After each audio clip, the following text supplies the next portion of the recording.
This is the history of a technology that became tasty. Modern espresso's recipe consists of hot water, but not boiling, forced through a 1/4 ounce of compressed, finely ground coffee at a pressure of 9 atmospheres, that is a lot, to extract not more than 1 ounce of liquid. Espresso extracts all the flavors from the coffee and makes a concentrated and intense coffee. The thing is, espresso wasn't developed to make the best possible cup of coffee. Espresso was developed to solve the problem of how to produce a cup of coffee quickly in order to sell more coffee. Meet Angelo Moriando of Turin, Italy. He recognized the problem and came up with a way of making coffee quick.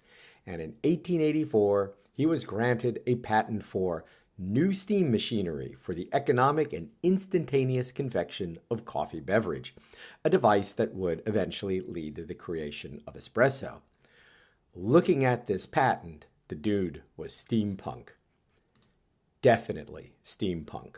In 1905, Desiderio Pavoni developed the early espresso machines into something closer to today's models. This resulted in the La Pavoni Idele. Hey, I've got a La Pavoni too. These early machines could produce 1,000 cups of coffee per hour. However, they still used steam to push the water through the coffee. And the problem with steam is that it's much hotter than boiling water and extracts bitter flavors from the coffee. In 1948, Achille Gaggia created the Gaggia Classica, which solved the pressure problem by using a lever-powered piston that produced the required 9 atmospheres of pressure and also controlled the amount of water that passed through the coffee. This machine finally produced the strong drink with the brown foam on top, and thus began the pulling of a shot of espresso. But coffee is more than a beverage. Many times it's a social event, which leads us to the coffee house, where people gather to socialize and enjoy the espresso. My name is Nate Rhodes. I am the owner of Hopscotch Coffee and Records. I was seeking out places to find good coffee and kind of ended up working in coffee. It might even started earlier when I was working in videography and stuff for a local record label. I would be traveling a lot, so started carrying my own sort of road kit, I guess, to start making it on the road. So that kind of got me into, I guess, maybe the love of making coffee. Yeah, everybody's welcome here. I mean, I want anybody that comes through the door to feel just like the next guy and have a wonderful cup of coffee, place to relax. We've got a couple of different areas here, so some are a little more cozier than others, some are a little livelier. We also wanted to be, that was another reason we picked this location was, we wanted to be somewhere in the middle of Winchester, like Old Town area, but also we wanted to be close to the university because, we felt that we wanted to get more Shenandoah students, out here as well. Students come here and study, faculty comes here and does paperwork or office, We have one guy that calls this his coffee office, I guess, so he comes and hangs out and does whatever he needs to do, It's making coffee is the fun part, I guess,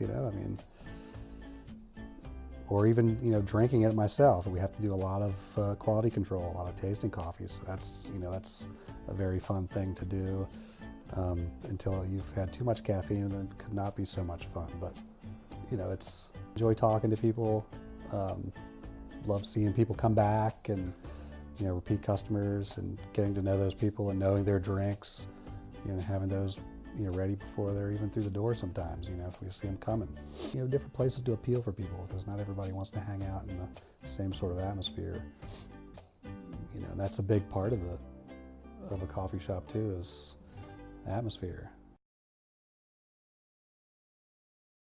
I'm gonna pull a real quick shot here to kind of dial in on the espresso, see where I'm at. Something that every good barista should probably be doing throughout their day, or start of their day, middle of the day. And it's just tasting, seeing, smelling it. See where we're at. It's like most people don't know that throughout the day there's many things that could be changing that will affect your espresso. Temperature, humidity, things like that. So you always want to be looking out for stuff like that throughout the day.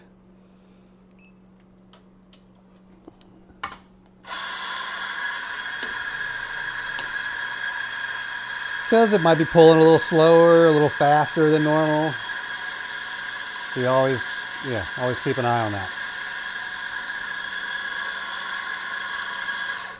Then you make some small adjustments. So right now I just dosed my espresso. About 18 grams. Distribute it. Tamp it.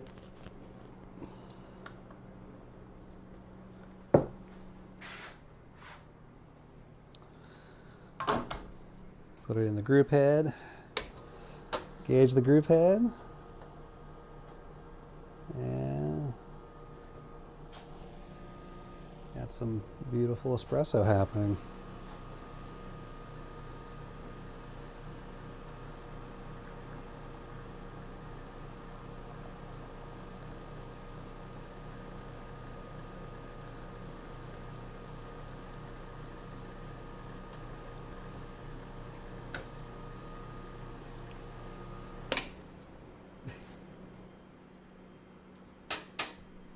There we go. Lovely. Lovely.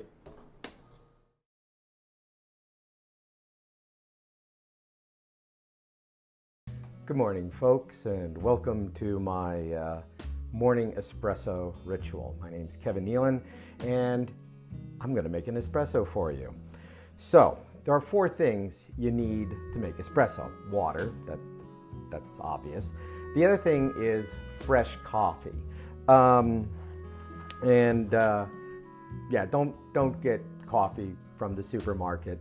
Always go to a local roaster. I have some Hopscotch and Records coffee here because you don't want to get coffee that's more than 2 weeks old, and you don't want to buy more than 2 weeks of coffee at a time. Why? Because it's a perishable thing. What makes coffee yummy is organic compounds that are also volatile. So they either evaporate or combine with air and become something less than yummy. And in fact, all roasters will put a roast date on the bag somewhere. So we have coffee. The other thing we have or need is heat. Now, my weapon of choice here for making espresso, and it's a questionable choice, is a La Pavone Europacal. And the trick here is I have to keep this brew head here at the right temperature. I've actually deliberately overfilled it because I'm going to preheat that by running a cup of water through it. And I can also use the water to heat my cup. Now, the next thing you need to make espresso is pressure. And the way you control the pressure is through the fineness of the grind of your coffee. So you have to use a really good grinder for this. I've got Baratza Encore here, and just to let you also know, we're talking a fair amount of expense here. The Europacal new is like $900. I eBayed this for something over $5. This guy's $140. So there's an upfront cost. But pretty much every time I pull this lever, I'm saving about $4. So it'll pay off if you can master it. So I don't have a scale. I do everything by touch and feel. For instance, I know that if I run this thing for about 12 seconds, I fill the basket that'll hold the coffee just about right. So 1, 2, 12 seconds later. So I have a little wooden bowl here, the basket, and I'm just gonna dump the coffee into it.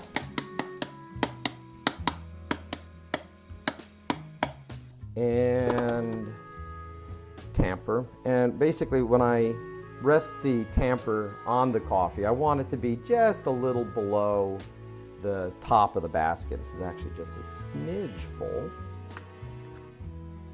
And then press down and it should drop another 1/8 of an inch.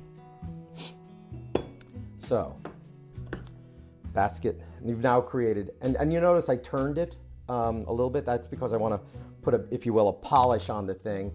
The idea is to get the water to go through the coffee evenly. So I'm going to put mine into a little Demitasse cup so you can see what I'm pulling here. But we're pretty much all ready to go. And let's have a little countdown. 10, 9, 8, 7. The idea here is to pre-infuse the coffee.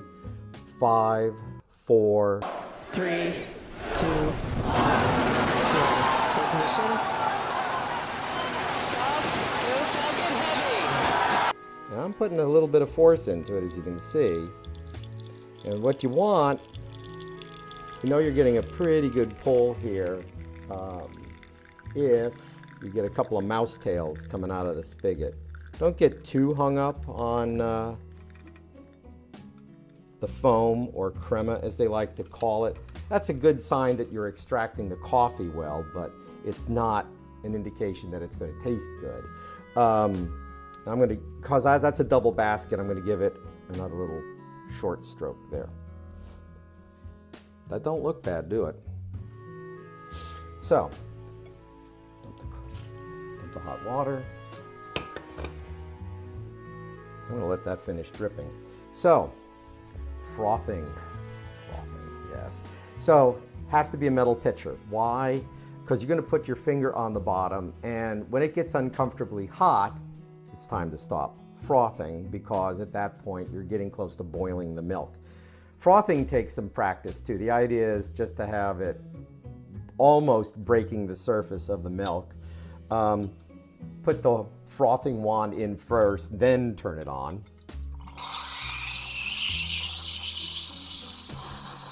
And you listen for it as well as watch it.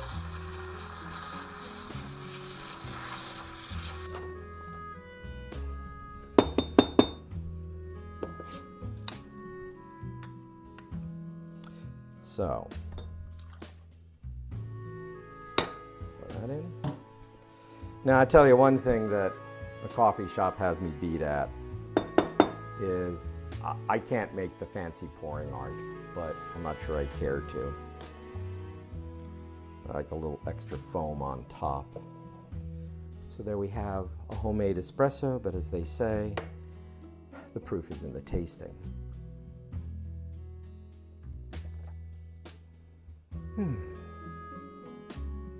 I can begin my day now, and I hope you enjoy yours.